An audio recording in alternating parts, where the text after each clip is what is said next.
Kürdistan Dağları'ndan merhaba değerli izleyiciler. Bir süredir Çukurca sınır hattında özellikle Ertuş bölgesinde yoğun bir çatışma ve savaşın olduğu haberleri sürekli medyada paylaşılıyordu. Burada Türk ordusunun yoğun saldırıları karşısında direnen gerilla güçlerinin buradaki eylemleri de sürekli bir şekilde devam etmektedir. En son 21 Eylül günü Davuşa köyünde gerillaların yol kontrolü yaptıkları esnada Türk askerlerine, Türk Ordu Birliği'ne ait 2 uzman çavuşu gözaltına aldığı bilgisini biz daha önce sizlerle paylaşmıştık. Bizler de HPG'li yetkililerden aldığımız özel bir izinle burada HPG'nin uygulama merkezine getirilen 2 uzman çavuşla görüşme ve röportaj yapma imkanına ulaştık. Yanımızda HPG'lilerin tutukladığı bu 2 uzman çavuş var şimdi. Tanıyalım öncelikle sizi. Adım soyadım Ümit Kıcır. Balıkesirliyim, Balıkesir doğumluyum. Çukurca İlçe Jandarma'da çalışıyorum. Uzman jandarma çalışıyorum. Sizi tanıyalım. Adım Mevlüt Kahveci, Eskişehir'deyim. Ben de Çukurca İlçe Jandarma Komutanlığı'nda sözleşmeli uzman erbaş olarak görev yapıyorum. Öncelikle sizi merak eden bir aileniz, eşiniz, dostunuz vardır. İlk olarak size sizin sağlık durumunuzu, şu anki sağlık durumunuzu soralım. Şu anki sağlık durumumuzda herhangi bir sıkıntı yok. Yakalandığımızdan geldiğimiz noktaya kadar da hiçbir kötü muamele ya da onur kırıcı davranışla karşılaşmadık. Şu anki sağlık durumumuz da iyi. Şu anki sağlık durumumuz iyi. Gelirken de hiçbir şeyle karşılaşmadık. Ailelerimiz de buradan hani sağlığımızın iyi olduğunu bilirlerse çok seviniriz.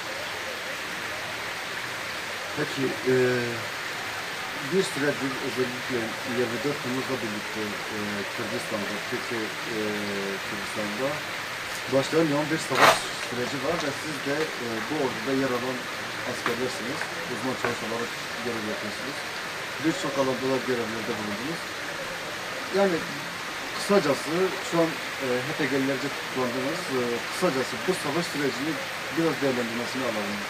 Ordu gözüyle, orduda görev yapan insanlar olarak sizden bunu değerlendirmesini alalım.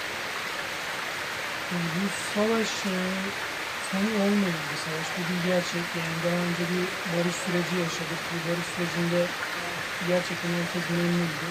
Bir şekilde bu barış süreci bozuldu. Kimsenin istemediği, tarafında istemediği bir şeydi bildiğim kadarıyla. Yani tekrar diyalog sürecine geçilmeli. Yani savaşla çözülebilecek bir durum değil. Ancak diyalogla, yani konuşularak çözülebilecek sorunlar. Çözülemeyecek bir sorun da yok benim gördüğüm kadarıyla. Yani bu şekilde. Peki size soralım. Yani 24 Temmuz'la birlikte sanırım Çukurca sınır hattında yine görev yapıyordunuz. Yani bu süreçle birlikte nasıl bir hava oluştu özellikle Türk ordusu içerisinde? Siz de bu ordu içerisinde yer alan bir asker olarak nasıl bir hava oluştu? Burada yaşananlar, özellikle Çukurca'nın çok yoğun bir hat olduğunu biliyoruz. Sürekli gerillanın saldırıları, yine Türk ordusunun gerilla saldırılarına karşılık gerçekleştirmiş olduğu operasyonlar vesaire. Bütün bunları bir araya getirdiğimizde bölgede ilk günden bu yana görev yapan birisi olarak nasıl bir durumla karşılaştınız?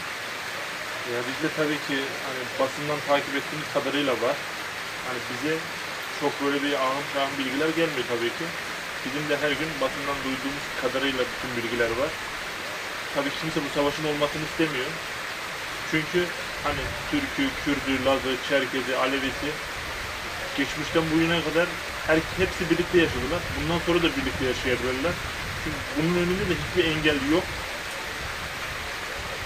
Yani sormak istediğim soru tam olarak şu yani. Özellikle bölgede ilk 24 Temmuz'la birlikte başlayan savaşla birlikte bölgede görev yapan bir askerdiniz. Önceki konuşmalarımızda, sohbetlerimizde kendiniz de değindiniz. Gerillaların görev yaptığınız yere de özellikle eylemleri gerçekleşmiş. Yani ne oldu da birdenbire hal bu duruma geldi ve sizin buna karşılık içine girdiğiniz durum neydi? Yani öncelikle öğrenmek istediğiniz durum nedir? Yani nasıl diyeyim bilmiyorum da hani 24 Temmuz'dan itibaren hani hiç kimsenin olmadığı bir savaşta, hiç kimsenin istemediği bir savaşta bizim hani Çukurca İlçe Jandarma Komutanlığı böyle bir olay zaten karışmadı. Bunu yürütmediği için sadece bize yapılan tacizlerde, bize yapılan saldırılarda biz kendimizi savunduk. Hani karşılık verdik. Hani diğer türlü hani savaşın nasıl olduğu, nasıl oluştuğu, diğer türlü hiçbir bilgi hani bizde yok. Yani biz o kıtada değiliz. Peki Çukurca İlçe Jandarma'da yani siz diyorsunuz ki biz özellikle savaşa katılmadık. Yani öyle bir güç değiliz. Peki oradaki askerlerin düşünceleri en azından arkadaşsınız, paylaşıyorsunuzdur. Özellikle yoğun süren bir savaş vardı. Oradaki askerlerin yaklaşımları, düşünceleri neydi? Kimse istemiyor tabii ki. Hiç kimse yani oradakiler de hani operasyonları istemiyordur. Çünkü herkes görevini bitirip sağ salim ailesine kavuşmanın peşinde burada. Biz de öyle, onlar da öyle. Hani hiç kimse istemiyor. Peki mesela istemeyen bir asker ismi söyleyebilir misiniz mesela? Beraber görev yapıyorsunuz ve bu insan savaşmayı istemiyordu, şu insan savaşmayı istemiyordu. Öyle bir şey söyleyemem, onu zan altında bırakamam. Peki özellikle Türkiye'de bir darbe süreci de gelişti. Yani yine de ordudaydınız ve bu darbe süreci gelişirken de askerdiniz. Bize biraz o süreçten bahsedin. Yani neler hissettiniz, neler düşündünüz? Sonuçta çok yoğun gelişen bir savaş vardı, bir savaş gerçekliği vardı. Birdenbire bir darbe girişimi, bir darbe söz konusu oldu. O günleri bize biraz anlatabilir misiniz? Tüm vatandaşlar gibi yani endişe duyduk. Darbe sürecini duyduğumuz andan itibaren büyük bir endişeye kapıldık. Yani ülkenin durumu ne olacak, nereye varacak, bu iş ne olacak, nasıl bitecek? Geçmişte bir askeri vesayet şeyini yaşadık zaten. Sıkıntısını çok ciddi şekilde yaşadık. Yani yeniden geriye dönmek, ülkeyi geriye getirmek süreci başlayacaktı. Bu nedenle hepimiz tabii endişeye kapıldık. Yani askeri tarafını da yaptık. Kimse bunu istemiyordu. Darbe sözünü, demokrasinin ortadan kalkmasını kimse istemiyordu. Biz de istemedik. Endişeye kapıldık, bekledik yani sakin bir şekilde. Bu şekilde yani. Peki ben şöyle bir soru sorayım. Yani demokrasinin ortadan kalkma tehlikesiyle karşılaştınız. Askersiniz, Kürdistan'da yürütülen savaşın bizzat içerisindesiniz. Her ne kadar biz operasyona çıkmıyoruz diyorsanız dahi bizzat bunun içerisinde yer alan insanlar olarak. Demokrasiden gerçekten söz edebiliyor muyuz? Yani bütün bunlara rağmen. Yani şu anda tabii yapılan politikalar, şeyler yani askeri personel olduğumuz için yani siyasetten uzak işin gerçeği. Ama yanlış politikalar uygulandığı, doğurduğu sonuçlardan açıkça ortada yani. Yani yanlış giden bir şeyler var. Bu bir gerçek. Ki bu sonuçlara ulaşıyoruz. Her gün yani bir yerlerde bombalar patlıyor. Her gün şehitler veriliyor. Ülkenin durumu yani çok da iç açıcı durumda değil. İşte bunun sebebi de tabii uygulanan politikaların yanlışlığı. Yani bunları tekrardan değerlendirmeye alması gerekiyor. İşte özellikle siyasilerin bu işi çözmesi gerekiyor. Zaten asli görevleri de bu. Yani onları millet, vatandaşlar bu tür sorunları çözsün diye zaten oraya gönderiyor. İşlerini yapmaları için gönderiyor. Yani onlar gerektiği gibi işini yaparsa, demokrasiye sahip çıkarsa, özgürlüklere, hak ve özgürlüklere sahip çıkarlarsa, daha şeffaf olurlarsa her konuda yani çözüme ulaşılacaktır. Çözümsüz bir şey yoktur. Bu bir gerçek. Yani çözümsüzlük varsa o mutlaka yanlış yapılan bir şeyler var. Bu da bir gerçek. Peki ben şöyle bir soruyla devam edeyim. Yani Türkiye açısından biz Türkiye'nin durumunu ele aldığımızda yani şu an hiç de iyi olmayan bir durumda ki bir Türkiye gerçekliğini görüyoruz, biliyoruz yani. Oluk kanın aktığı, her gün bir sürü tehlikeyle, tehditle karşılaşan, uluslararası arenada da tamamen itibarı kalmamış bir Türkiye hükümeti söz konusu. siz de bu ülkenin hani askerlikten ziyade vatandaşları olarak yani bunlara karşı tavrınız, bunlara karşı tepkiniz hiç mi gelişmiyor? Veya yani bu kadar batmış bir ülkeye halen hizmet vermek, sözüm ona hizmet peşinde koşmak. Yani bu sizde nasıl bir ruh hali yaratmış ki siz halen yani Tayyip Erdoğan'ın özellikle Tayyip Erdoğan diktatörlüğünü ayakta tutmaya çalışan güçler olarak mesela varsınız yani. Biraz bunu değerlendirebilir misiniz? Buraya gelmemizde hani hepimizin de bir nedeni var. Herkesin bir neden asker olduğu, neden polis olduğu sorulduğunda hani bir cevap vardır. Bizim de cevabımız hani zaten ailemiz için. Biz burada hani kimse getiremez zaten buralarda. Şimdi burası da Türkiye toprakları, İstanbul'da Türkiye toprakları, Ankara'da. Hani herkesin bir amacı var.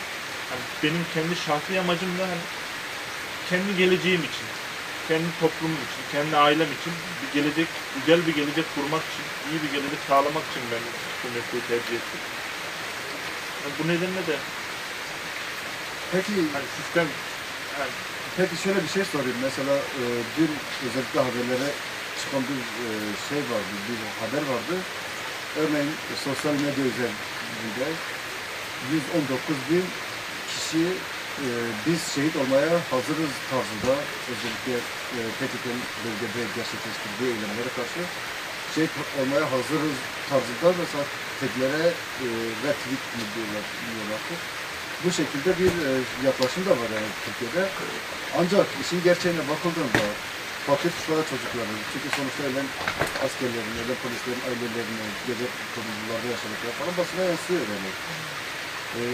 Yani gerçekten Türkiye'de böyle bir zemin var mıdır? Yani 119 bin kişi birdenbire eline silah alıp da hani tamam saldırıyorlar, biz savaşacağız, şehit olacağız tarzında bir yaklaşım var mıdır yani? ben de lafta Amerika'yı fetheder. Ama icraata gelince o biraz yani o zaman 119 bin kişi toplansın hani neredeyse. Toplansın bu tarafa doğru yürüyüşe geçsinler. Ne bekliyorlar? Peki siz ne düşünüyorsunuz bu konuda? Yani 119 bin kişi mi olduğunu yoksa Yani 119 bin kişi biz Türkiye için şehit düşmeye hazırız tarzında böyle bir kampanya başlatmışlar. Sosyal medya üzerinde, internet üzerinde. Yani gerçekten böyle bir ortam var mıdır Türkiye'de? Hani sonuçta görülüyor yani ölen insanların hepsinin fakir fukara çocukları olduğu gözüküyor yani. Net bir şekilde görülüyor yani. Yaşayanlar yani Bilal Erdoğan gibi insanlar yapılarında, tatlarında zevk-i sefalar içinde yaşarken fakir fukara çocukları ölüyor sonuçta. Yani bu zemine karşı siz ne düşünüyorsunuz yani? Siz de sonuçta fakir bir ailede geldiğinizi belirttiniz. zaten askerlerin %90'ı belki de %100'ü zaten gariban çocuklar. Bu işin gerçeği bu. Zengin çocuğu askere bile gitmez. Hatta paralı, bedelli askerlik adı altında parasını verir, askere gitmez. Ya bu sistemin doğurduğu bir yanlışlık. Yani zenginler daha zengin oluyor, fakirler daha fakirleşiyor. Bir adaletsiz bir sistemin içinde doğup büyüdüğümüz için yani bu sisteme mecburen üye olduk yani işin gerçeği. Ya toplumda da bir algı yaratılıyor yani çözümsüzlük algısı da yaratılıyor bir anda. Yani bu iş çözülmeyecek, yani silahlı mücadele edelim, silahlı mücadele edelim, başka türlü çözülmeyecek algısı da yaratılıyor. Aslında çözülemeyecek dediğim gibi, daha önce dediğim gibi çözülemeyecek bir durum yok. Ancak işte konuşarak, diyalogla, tartışarak konuları yani tekrardan çözüme ulaştırılabilir. Daha önce bu denendi, başarılı da oldu. Yani geçici bir süre de olsa başarılı oldu. 2 sene boyunca tek kurşun atılmadı. Demek ki bu yapılabiliyormuş istendiğinde, yeniden de yapılabilir yani. Peki ben şunu merak ediyorum. Özellikle Türkiye ordu sistemini merak ediyorum. Sizler de vakti zamanında bir kağıtlara imzalar atarak hizmet olmuş oldunuz vesaire. Yani askeriye girişiniz ve bundan sonraki gelişen süreç, hani ne şartlar altında askerlik yapıyordunuz ya da ne şartlar altında yaşıyordunuz oralarda. Bize biraz o sistemden biraz bahsedebilir misiniz? Ben girişimi anlatayım. Ben 2006 yılında girdim askeri okula. Yani girdiğim sene üniversiteyi de kazandım. Yani Manisa Celal Bayar Üniversitesi'ni kazanmıştım. aynı dönem askeri öte sınavlarına da girmeyi istedim öyle. Gitmek istemiyordum. Şimdi gerçeği askerlik yapmak istemiyordum. Çünkü benim yaşam tarzıma, fikir anlayışına çok da uygun değil askerlik. Ama babamın ya da ailemin maddi durumu nedeniyle beni üniversiteye gönderemeyeceğini, okutamayacağını dersine devam ettiği için, yani onları daha zor duruma düşürmemek için, bir an önce para kazanmaya başlamak, hayata atılmak için mecburen giriş yaptım. İstemeye giriş yaptım. Bizim sistemde de zaten girdikten sonra 10 yıl boyunca mecburi hizmet sistemi var. Yani 10 yıl boyunca çıkamıyorsunuz. Yani çıkmak isteseniz dahi, firar da iddia etseniz yakalanıyorsunuz. Askeri cezaevine giriyorsunuz, ceza alıyorsunuz, geri devam ediyorsunuz. Yani sistem size bunu mecbur kılıyor. Biz de bu süreyi mecburen bekliyorduk işin gerçeği. Yani o sürede kendimizi 10 yılın sonunda çıkarabilmek için bu sistemde. Bunu bekliyorduk. Yani sistem bizi buna mecbur kılıyor. Çünkü sizle daha önce de konuştuk. Zengin çocukları değiliz. Dedemizden ya da şeyimizden bağımız, bahçemiz, tarlamız kalmadı bize. Yani fakir çocuklar olarak dünyaya geldik. Kendi başımıza bir şeyler yapmak zorundaydık. Bu nedenle giriştik.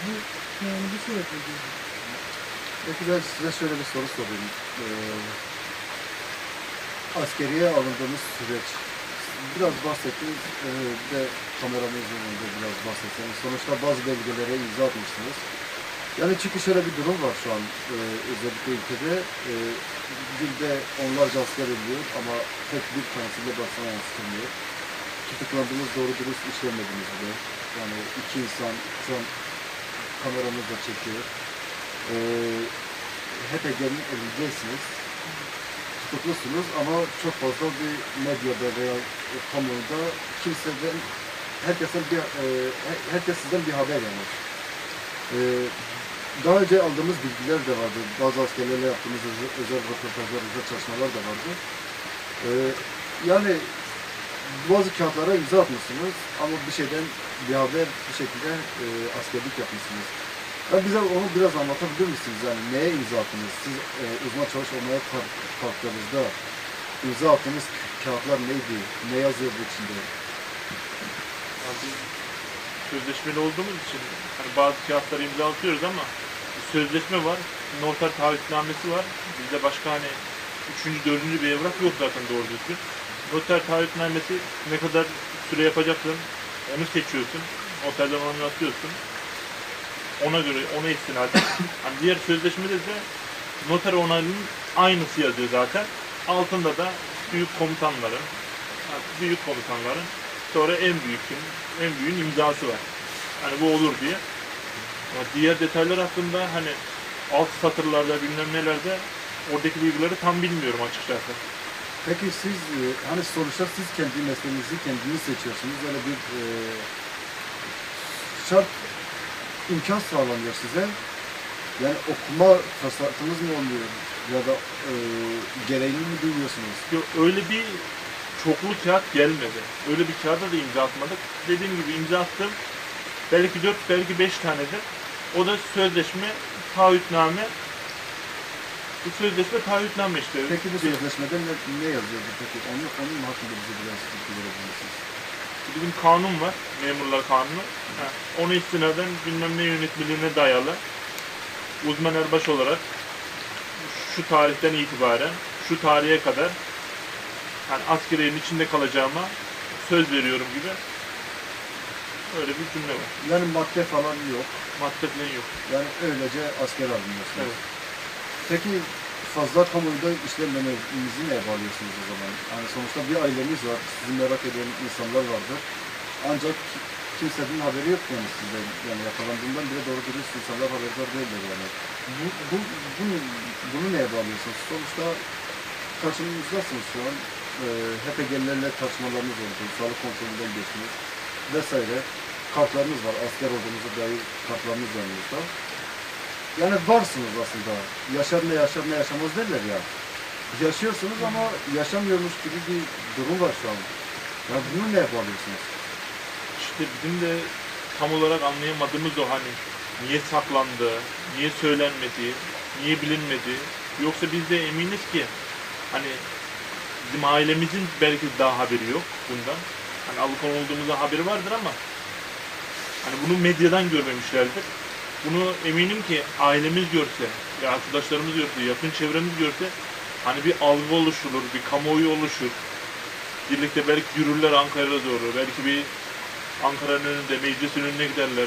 Cumhurbaşkanıyla görüşmeye çalışırlar, açlık grevi başlatırlar vesaire vesaire. Hani işte bunu yansıtmamaların nedeni işte konuyu farklı yerlere çekmek. Bizim hani magazin bizden daha önemli bu ülkede. Hani biz belki de boş boşuna şehit oluyoruz.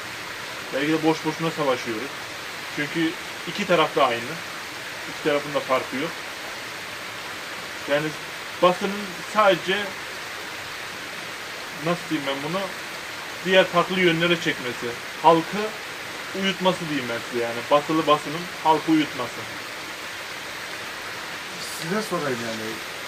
Dediğim gibi insanlar sizden bir haber bir şekilde yani daha önce de tartıştık yine burada daha önce de HTG'lerce esir alınan askerler, polisler var.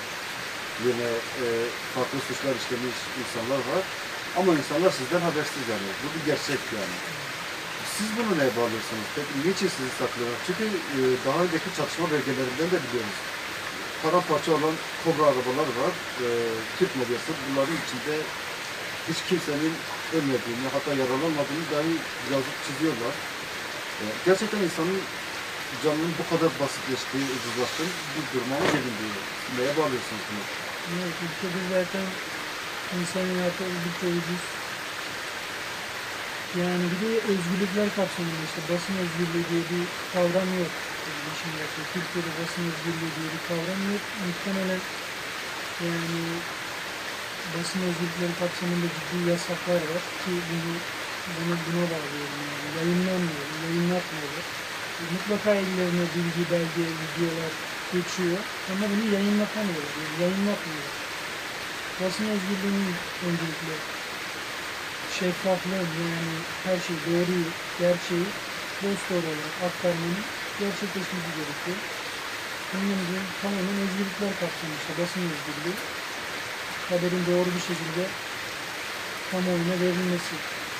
Peki şu an buradasınız. Hani bir gözaltı ve cezaevi süreciniz olacak. Çünkü sonuçta bir gerçeklik yani operasyon bölgesinde esir alınan askerlersiniz şu an.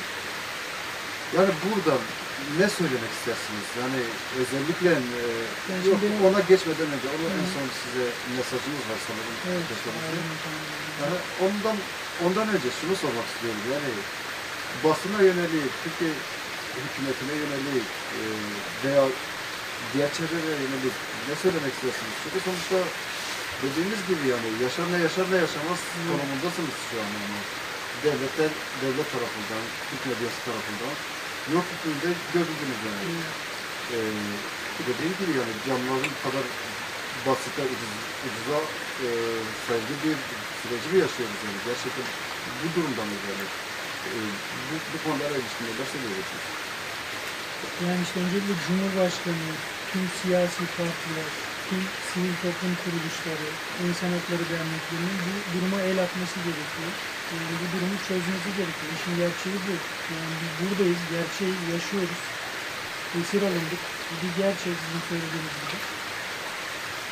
Yani bunu kamuoyuna göstermek zorundayız. Göstermeleri gerekiyor. Bunun için de hepsinin sorumluluğu var bizim üstümüzde. Bunun için adımlar adım atmak zorundalar. Peki adımlar ne olmalı yani? Özellikle Türk bir vatandaş olarak size sorayım yani. Askeriyetten ziyade adımlar ne olmalıdır yani? Çünkü sonuçta yok sayılan bir halk gerçekliği var şu an. Yasaklanan dil, yasaklanan bir kültür. Bir sürü şey var yani. Türkiye gerçekten şu an tarihin en berbat dönemini yaşıyor diyebiliriz yani. Bunu açık yürekli gösterebiliriz. Adımlar ne olmalı yani? Sadece sizin özgürlüğünüz için mi adım atılmalı? Yoksa gerçekten bu... Yok, yani burada tabii bencilce düşünün, biz buradayız, yarın başkaları burada olacak. Hala burada olan arkadaşlar var, bizimle birlikte 13 kişi burada. Yani bu sürecin durdurulması için dediğim gibi diyalog süreci, şeffaflık, yani çıkıp açık açık ne oluyor, ne bitiyor, devlette neler oluyor, ne bitiyor, ne süreçler dönüyor, ne tür oyunlar oynanıyor, her şeyin açık açık anlatılması gerekiyor. Ya da niye durdurulamıyor bu süreç? Bunun altındaki asıl sebep ne? Yani çözüme niye gidilmiyor? Bunun altındaki sebepleri kamuoyuyla paylaşmaları gerekiyor.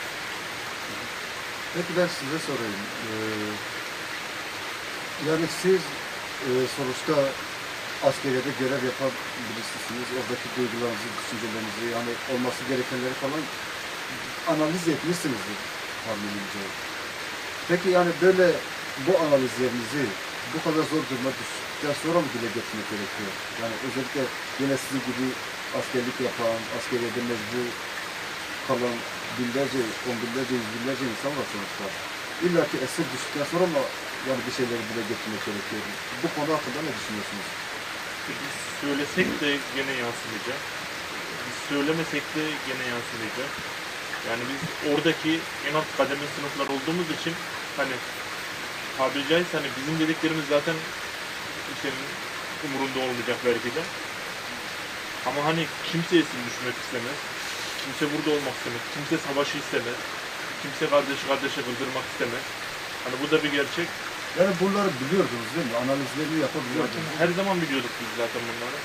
Çünkü bizim de çevremizde belki yüzlerce, binlerce Kürt arkadaşımız var. Mesela benim Mayıs ayında kuzenim evlendi. Kürt'le. Biz Eskişehirliyiz, o Kürt'le evlendi. Yani böyle bir zaten bir algı yok, bir ayrışma yok zaten bizim. Kendi ailemizde, kendi çevremizde. Peki hani biraz da o güne gelelim. 21 Eylül günü bir yol kontrolü sonuçta Çukurca bölgesinde Evet. 30 Ağustos'tan bu yana çok şiddetli çatışmaların yaşandığını siz de biliyorsunuzdur. Geniş kapsamlı bir operasyon başlatılmıştı. Gerilanın bütün alan üzerindeki hakimiyetini kendi gözlerinizle gördünüz sonuçta. Çukurca Hakkari yolu arasında esir alındınız. Türk ordusunun da mesela basında sürekli yansıttığı boyutlu şeydi. Biz bitirdik orada falan filan. Bir yandan da genel jandarma komutanları çıkıp biz orada yumurtanın savaşını veriyoruz. Vesaire. Biz sürekli yine de bir şekilde kamuoyu bu şekilde oylama politikaları izlendi. O güne gelelim yani. O gün nasıl oldu ve nasıl esir düştünüz? Yani o gün dediğim gibi ikinci zaten üniversite mezunuyum ikimiz de arkadaşlar. İkinci üniversiteye kayıt yaptırdık. Onu son günüydü. Parasını falan yatırdığımız için evrakları götürmemiz gerekiyordu. Mecburen bir şeyle sivil taksiye bindik. Evrakları yetiştirmek için. Orada yol uygulaması yapılıyordu. Oraya gittik. Orada bizi aldılar. Yani ilk aşamada dediğim gibi infaz edileceğimizi düşündük.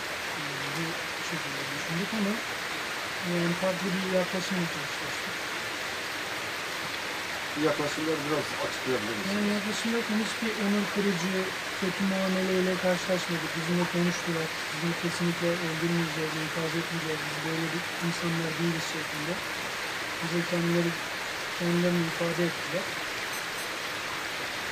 Bu şekilde yani daha sonra buraya geldik. Peki siz özellikle Çukurca'da biraz daha fazla sana tanış birisi olarak hani medya yansıtıyor. İşte Türk ordusu girdi, girilemez verilen yerlere girdik vesaire vesaire. Ama bir baktınız ki arazinin hepsi tekrar gerilen denetinde ve istediği zaman yoldan geçen bir askeri çok rahat bir şekilde tutabiliyor.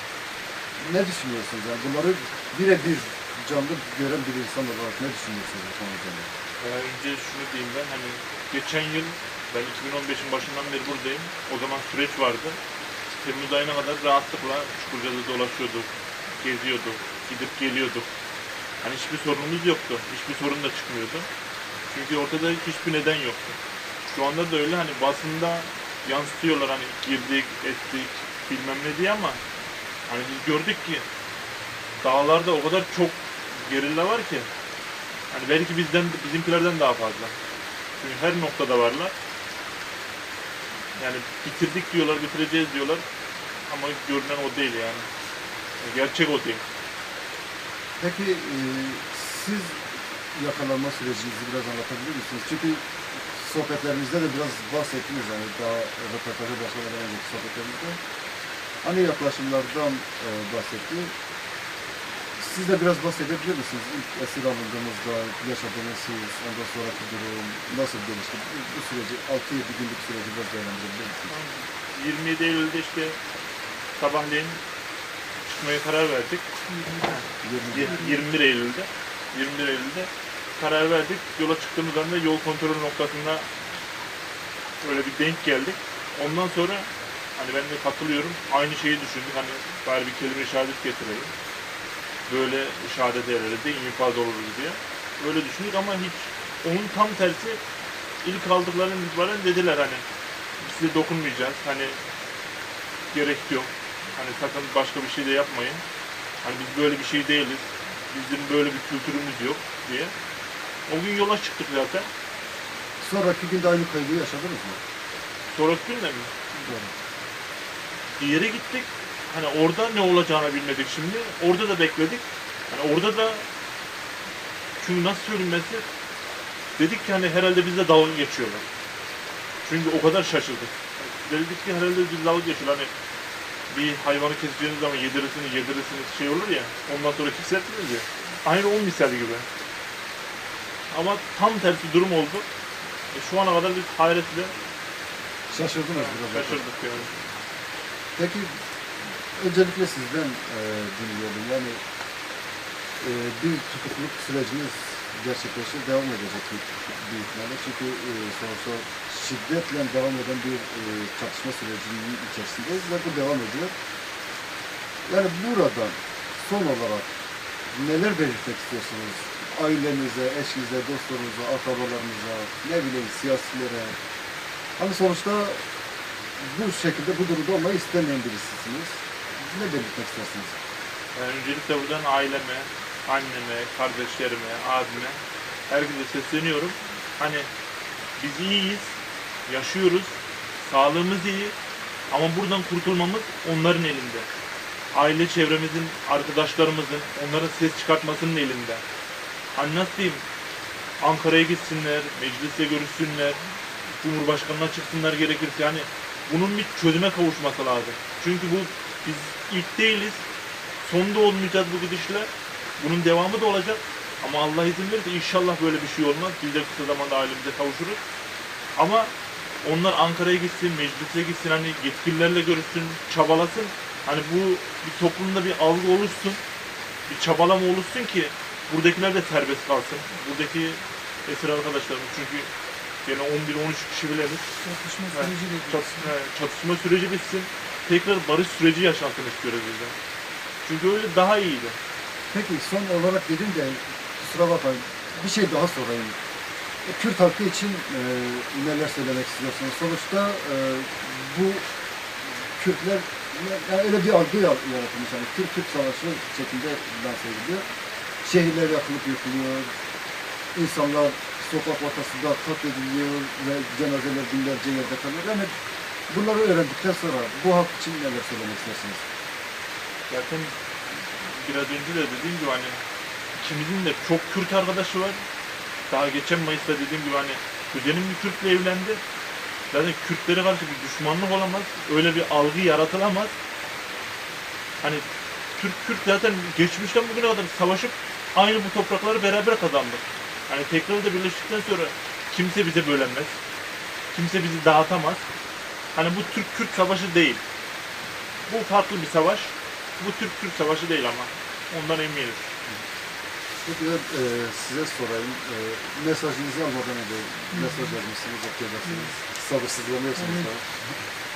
Size sormadan önce son olarak yani bir Kürdistan gerçekliği, Kürt halkı gerçekliği var. Evet. Bunu eminim ki buraya düştükten sonra daha iyi anladınız. Ne söylemek istiyorsunuz? Yani şu an içinde olduğumuz sisteminizi bizimle biraz paylaşsanız. Yani Türk toplumuyla Türk toplumu zaten iç içe yaşamış yıllardır, binlerce yıl iç içe yaşamış bir toplum. Yani kız almış, kız vermiş kültürler zaten birbirine çok benzer. Sadece ufak tefek nüans ayrılıkları var. Yani zaten birbirine karışmış bir toplumu kimse ayıramaz. Yani burada savaşı gerektirecek bir durum yok. Mesela eğer özellik talep ediliyorsa bu gerçekten düşünülebilecek bir şey. Yani mantıklı bir Tartışılan şey. bir şey değil. Ana dilinde doğmuş bir insan, ana dilini konuşmak istemesi en doğal bir insanın. Çünkü anadan doğduğunda o dili konuşuyor. İlk kelimeyi o şekilde söylüyor. Anne ya da baba, Türkçe ya da Türkçe. Ana dilini konuşması en doğal hakkı. Bu yönde eğitim alması da en doğal hakkı. Yani bu temel haklar yani. İnsanın yaşamında temel haklarıdır. Yaşama hakkı gibi, ne bileyim konuşma hakkı, haberleşme özgürlüğü gibi. Yani bunların üzerinde durulması gerekiyor. Yani bu savaş sürecine gerek yok. Bu bitirebilecek bir süreç. Diyalogla bitirilebilecek bir süreç. Yani bu şekilde düşünüyorum. Peki mesajınızı alalım. Mesajı yapayım. Kısaca değindim ben baştan ya buraya geldiğimizden beri. 21 Eylül 2016'da Çukurca Hakkari Karayolu'nda Hakkari'ye 2. üniversiteyi kayıt yaptırmak amacıyla giderken yanımda arkadaşım Mevlüt Kahveci ile birlikte alıkonuldu. Öncelikle sağlık durumum iyi. Herhangi bir işkence ya da onur kırıcı muameleye maruz kalmadık. Bulunduğum yerde benimle birlikte 13 asker ve polis arkadaş daha kalmakta. Buradaki yaşam koşulları bölgenin yapısı nedeniyle uzun vadede sağlık sorunları doğurabilecek nitelikte ve kaldıkları süre göz önüne alındığında yaşayan arkadaşlar da olmuş. Buradan vermek istediğim mesajlar var. Öncelikle annem, babam, kardeşlerim ve Zeynep'ime sevgi ve özlemlerimi iletiyorum. Burada onlarla yatıp kalkıyorum. 13 arkadaşla birlikte evimize dönebilmemizin, tüm sevdiklerimizin, dost ve arkadaşlarımızın çabalarına bağlı olduğunu ikimiz de biliyoruz. Bu sonu olmayan bir savaş. Her gün yeni acılar yaşanıyor. Ama ateş düşen ocaklar aynı ülke içinde. Yaşanan acı aynı. Samimi diyalog sürecine geçilmeli, akan kan durdurulmalı, babalar oğullarını gömmemeli. Takip edebildiğim kadarıyla basınımızın gündeminde magazin haberlerinin önüne geçebilmiş değiliz. Burada bir yılı aşkındır bulunan 11 asker polis arkadaşı buraya geldiğinde öğrenebildi. Burada tutuklu bulunan 13 asker polis ve sivil vatandaşlar için adımlar atılmalı. Bilindiği gibi devlet olmanın gerekliliği her bir vatandaşına sahip çıkmaktır, temel hak ve özgürlüklerini garanti altına almaktır. Özellikle siyasilere sesleniyorum. Tüm siyasi partiler, sivil toplum kuruluşları, insan hakları dernekleri. Yani bu ölümleri ve özlemleri sizler gidereceksiniz. Sizin çabalarınızla giderecek. Lütfen sesimizi duyurun. Bu kadar. Peki son olarak farklı bir belirtmek istediğiniz bir şey var mı? Kameramız var. Son olarak mesajlarımı da verdiğim gibi yani. Burada özlemle bekliyoruz. Ailemize kavuşmayı bekliyoruz. Bu savaş sürecinin bitmesini bekliyoruz. Tek dileğimiz, isteğimiz bu. Akan kan dursun. Kimsenin canı yanmasın. Bu topraklar herkese yeter. Bu şekilde. Sizler alalım. Ailelerimizin çaba göstermesini bekliyoruz. Hani şöyle diyeyim. Mesela buradan anneme söylüyorum mesela beni merak etmesin, benim sağlığım iyi. O da iyi olsun ki biz yani onun enerjisinden alıyoruz. Ama orada hani boş boş oturup ağlamasına gerek yok. Çaba göstersin, etrafa yayılsın, gitsin, çabalasın. Çünkü onların sayesinde biz buradan gideceğiz. Onların sayesinde bu barış süreci tekrar başlayacak. Çünkü başka türlü bir yıl yenileri olacak. Bizim ne kadar kalacağımız belli değil. Kaç yıl, belki de yıllarca kalacağız, o belli değil. O yüzden yani sadece onlara söyleyeceklerimiz bunlar. Hani çabalasınlar, evde oturup boş boş durmasınlar. Biz yaşıyoruz, buradayız. Sağlığımız iyi, biz onlar için dayanıyoruz. Onlar da bizim için çaba göstersin. Peki, teşekkür ederim. Sağ olun. Evet değerli izleyiciler, programımızın sonuna geldik.